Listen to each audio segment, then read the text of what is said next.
오늘 시간에는 의인들의 장막에 모여서 이 제목으로 하나님 말씀을 살펴보도록 하겠습니다.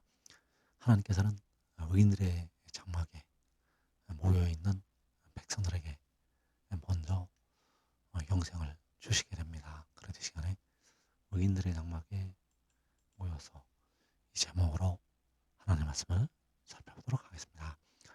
그래서 주님께서는 하나님의 백성들이 환난날 이방인들에게 사로잡혀갈 것을 말씀을 하셨습니다. 누가복음 21장 23절에서 이는 땅에 큰 환난과 이 백성에게 진노가 있겠음이로다. 그들이 칼날에 죽임을 당하며 모든 이방에 사로잡혀 가겠고, 땅에 큰 환난을 말씀을 하셨고 이 백성에게 진노가 있다고 말씀을 하셨습니다. 그래서 이 백성들이 이 칼날에 죽임을 당하고 모든 이방에 사로잡혀 간다고 말씀을 하셨습니다. 그래서 심판은 하나님의 백성들로부터 시작이 됩니다. 심판은 하나님의 백성들로부터 시작이 되는데 그 백성들이 모든 이방에 사로잡혀가고 칼날에 죽임을 당한다고 말씀을 하셨습니다. 그래서 땅에 큰 환란이 있을 때, 하나님의 백성들이 사로잡혀 가게 됩니다.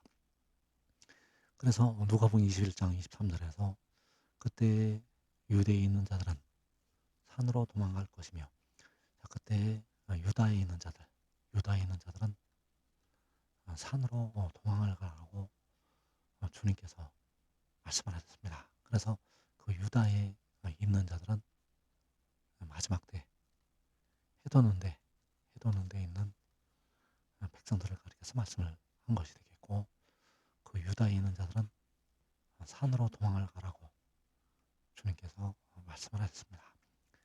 그래서 왜 산으로 도망을 가라고 말씀을 하셨는가? 하나님께서 그 산에서 그 산들에서 피난처가 되시기 때문입니다. 시편 46편 1절에서 하나님은 우리의 피난처시요 힘이시니 환난 중에 만날 큰 도움이시라. 하나님께서 우리의 피난처가 되시고 환난 중에 만날 큰 도움이라고 말씀을 하셨습니다. 그래서 이 환난은 주님께서 말씀하신 바 이는 땅에 큰 환난과 이 백성에게 진노가 있다고 말씀하실 때 그 환난을 가리켜서 말씀을 하신 것이 되겠고, 땅의 큰 환난 중에 하나님께서 우리의 피난처가 되신다고 말씀을 하셨습니다. 시편 46편 이어지는 4절에서 한 시내가 있어 나뉘어 흘러 하나님의 성 곧 지존하 지니의 성소를 기쁘게 하도다. 하나님이 그 성중에 계심에 성이 흔들리지 아니할 것이라. 하나님의 성을 말씀을 하셨고 하나님이 그 성중에 계신다고 말씀을 하셨습니다. 그래서 주님께서 유대에 있는 자들은 산으로 도망가라고 말씀하셨을 때 그 산들이 바로 하나님의 성을 가리켜서 말씀을 하신 것이 되겠고, 하나님이 그 성중에 계셔서 성이 흔들리지 아니할 것이라고 말씀을 하셨습니다. 그래서 땅에 큰 환란이 있을 때 하나님이 계시는 그 성은 흔들리지를 않게 됩니다. 그래서 그 성에서 여호와께서는 그 아들에게 기름을 부으시게 됩니다. 이사 61장 1절에서 주 여호와의 영이 내게 내리셨으니 여호와께서 내게 기름을 부으사. 주 여호와의 영이 내게 내리셨는데 이는 여호와께서 내게 기름을 부으셨다고 말씀을 했습니다. 그래서 그 주 여호와의 영이 내게 부으시는 기름이 되겠고, 바로 일곱 논을 가리켜서 말씀을 하고 있습니다. 그래서 그 기름이 바로 그 아들에게 부으시는 주 여호와의 영이요 일곱 눈이요 생명수가 된다는 사실입니다. 그래서 여호와께서 그 아들에게 기름을 부으시게 되면 그 아들은 의의 나무들에게 역시 그 기름을 부어주게 됩니다. 이사 61장 3절에서 무릇 시온에서 슬퍼하는 자에게 화관을 주어 그 죄를 대신하며 기쁨의 기름으로 그 슬픔을 대신하며 찬송의 옷으로 그 근심을 대신하시고 그들이 의의 나무 곧 여호와께서 심으신 그 영광을 나타낼 자라 일컬음을 받게 하려 하심이라. 그래서 그 아들이 여호와께로부터 기름 부으심을 받게 되면 시온에 있는 그 의의 나무들에게 기름을 부어주게 됩니다. 그래서 그 의의 나무들이 근심과 슬픔에서 벗어나서 기쁨으로 찬송으로 하나님께 영광을 돌리게 됩니다. 그래서 하나님께서 그 아들에게 기름을 부으시는 날, 그 아들에게 기름을 부으시는 날, 의의 나무들은 이제 모든 근심에서 벗어나서 영원한 기쁨으로 들어가게 된다는 사실입니다. 이사 4장 2절에서 그날의 여호와의 싹이 아름답고 영화로울 것이요 그 땅에 솟아난 이스라엘의 피난한 자를 위하여 영화롭고 아름다울 것이며 여호와의 싹은 바로 그 뿌리로부터 돋아난 아들이요 독생자 여호와께서 그 아들에게 기름을 부으시는 날 그가 아름답고 영화롭게 되고 그 이스라엘의 피난한 자 바로 큰 환난 중에 이 땅에 큰 환난이 있겠다고 주님께서 말씀하실 때 그 환난에서 피난한 자들이 그 아들로부터 역시 기름 부으심을 받게 됩니다. 그래서 하나님께서 그 아들에게 기름을 부으시면 그 아들이 그 이스라엘의 피난한 자들의 모든 죄를 씻어주게 됩니다. 오늘까지 백성들이 육신의 고통이 있는 이유는 육신에 거하는 죄가 아직 남아서 그들을 사망으로 끌어가기 때문입니다. 그러나 이제 그 육신의 죄가 씻음을 받게 됩니다. 그래서 이사 4장 3절에서 시온에 남아있는 자 예루살렘에 머물러 있는 자 곧 예루살렘 안에 생존한 자 중 기록된 모든 사람은 거룩하다 칭함을 얻으리니 이는 주께서 심판하는 영과 수만하는 영으로 시온의 딸들의 더러움을 씻기시며 예루살렘의 피를 그 중에서 청결하게 하실 때가 됩니다.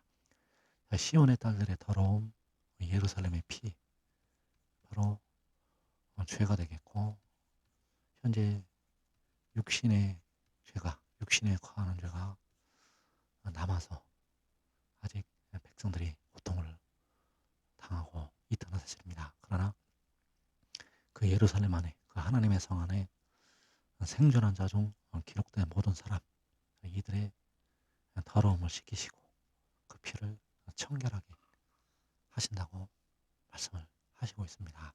그래서 여호와의 싹이 독생자가 여호와께로부터 기름 부으심을 받게 되면 그 예루살렘 안에 그 하나님의 성 안에 생존한 자들이 이제 모든 죄에서 씻음을 받게 되고 거룩하다 칭함을 얻게 된다는 사실입니다. 시편 133편 1절에서 보라 형제가 연합하여 동거함이 어찌 그리 선하고 아름다운고. 여기에서 이제 죄를 씻음받고 아름답게 된 영화롭게 된 그 무리들 그래서 형제가 연합해서 동거함이 어찌 그리 선하고 아름다운고. 이어지는 말씀에서 머리에 있는 보배로운 기름이 수영곧 아론의 수염에 흘러서 그의 옷깃까지 내린 같고 헐모니 이슬이 시온의 산들에 내린 같도다. 거기서 여호와께서 복을 명령하셨나니 곧 영생이로다. 자, 머리에 있는 보배로운 기름. 아론은 독생자를 비유로 가르쳐서 말씀을 하고 있고 그 머리에 있는 보배로운 기름, 여호와께서 그 아들에게 기름을 부으시고 그 아들이 시온의 산들에 생명수를 뿌려주게 됩니다. 그래서 그 시온의 산들은 바로 의의 나무들을 가리켜서 말씀을 하신 것이 되겠고 그 헐몬의 이슬이 시온의 산들에 내리는 것처럼 생명수가 그 독생자로부터 그 의의 나무들에게 뿌려지게 된다는 사실입니다. 거기서 여호와께서 복을 명령하셨나니 곧 영생이로다. 자, 거기는 바로 하나님의 성이요 의인들의 장막. 거기에서 하나님께서 복을 명령을 하셨는데 곧 영생이라고 말씀을 하시고 있습니다. 시편 118편 15절에서 의인들의 장막에는 기쁜 소리, 구원의 소리가 있으며 여호와의 오른손이 권능을 베푸시며 의인들의 장막에 기쁜 소리가 구원의 소리가 있다고 말씀을 하시고 있습니다. 그래서 그 의인들의 장막에는 독생자, 의의 나무들이 함께 거하고 있고 거기에는 기쁜 소리가, 구원의 소리가 있다고 말씀을 하시고 있습니다. 그래서 거기에서 그 의의 나무들이 모든 죄에서 씻음을 받고 영화로운 형체로 변화가 됩니다. 그러나 행한 대로 변화가 됩니다. 고린도전서 15장 42절에서 죽은 자의 부활도 그와 같으니 썩을 것으로 심고 썩지 아니할 것으로 다시 살아나며 욕된 것으로 심고 영광스러운 것으로 다시 살아나며 약한 것으로 심고 강한 것으로 다시 살아나며 육의 몸으로 심고 신령한 몸으로 다시 살아나나니 육의 몸이 있은즉 또 영의 몸도 있느니라. 육의 몸이 있은즉 영의 몸도 있다고 말씀을 하시고 있습니다. 육의 몸은 썩어질 약한 몸이요 연약한 육신인데 영의 몸이 있다고 말씀을 하시고 있습니다. 영의 몸은 강한 몸이요 영원히 살게 될 영원한 몸을 가리켜서 말씀을 하시고 있습니다. 그래서 지금 믿고 순종하는 자들은 그 하나님의 성에서 그날에 그 의인들의